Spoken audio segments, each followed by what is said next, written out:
My name is Elan, and I am the chair of CUPS, that's Covenant of Unitarian Universalist Pagans in Eugene, and I also facilitate the WEBS meetup site, which is Willamette Earth-Based Spirituality meetup, and I've been doing this for a long time.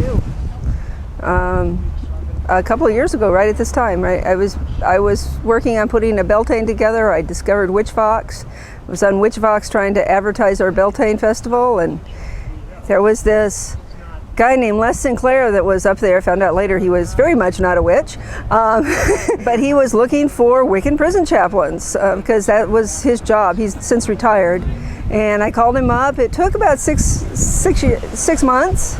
The prison system works at glacial speed in a lot of ways, and of course, who am I?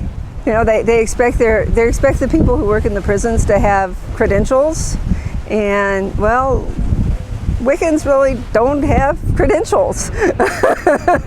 It's sort of whether the other people around you respect you or not, and so I had to gain their respect, and I sort of went before the first time I finally went, which was right around Samhain. Would have been 3 years ago, 2010, I think. I sort of said, hey, anybody want to go with me? And one of my teachers, the result system, one of the healing systems I work with, said, sure, I'll go with you. I don't know why, but it sounds like an opportunity, so she started to go, and she's still coming with me. And so we now have a group of about 5 women. We take care of 2 prisons, a minimum security men's prison in Salem and a minimum security men's prison in Deer Ridge.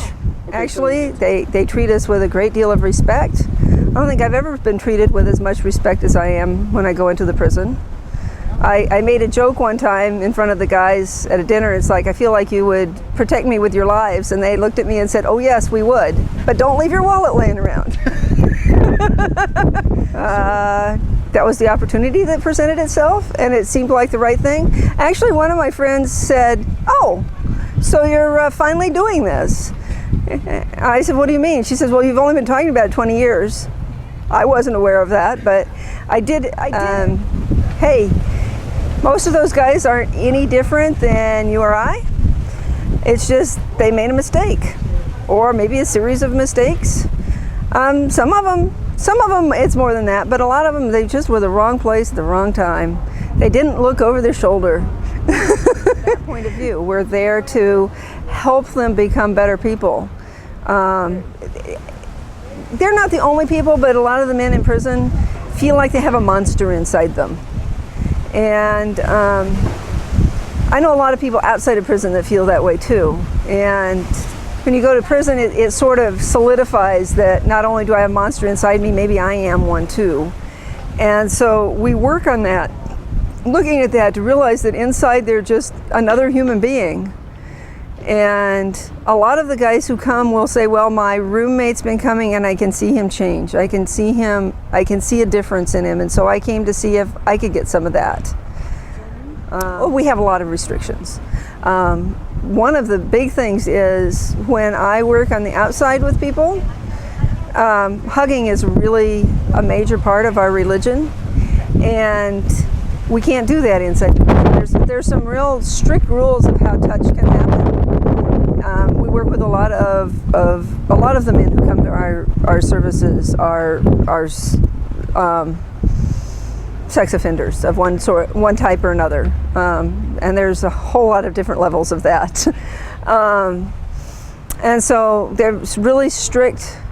And there was one time when I got grabbed inappropriately, and I had to go and report the guy, and you know, I had to talk to the prisoners about it. And yeah, these rules are in place for a reason. So learning how to do my rituals without hugging, and that was really kind of hard. And it's small. We could have anywhere from 4 to 15 in one prison, and the other prison it's somewhere 10 to 30.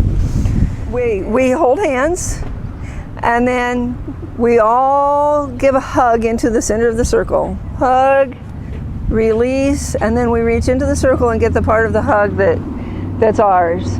And it's amazing to watch these guys. They've been like this the whole time, and all of a sudden they go, and for some of them you can actually literally see their auras start to shine.